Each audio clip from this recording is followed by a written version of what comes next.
Мақсатыңды айқында, ертеңге сен. Жоспарыңды айтпа тек бөтенге сен. Дәл қазіргі өмірде ешкім келіп көтермейді. Өзіңді көтермесең, қиындықтың барлығы өтеді сен. Тек бәріне сабырлық ете білсең. Әлі талай достарың табылады, атың озып, биікке көтерілсең.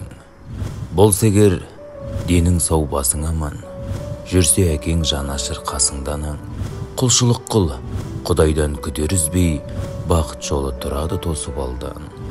Бұлттан кейін күннің шығар анық, көбіне түсінбейді осыны адам.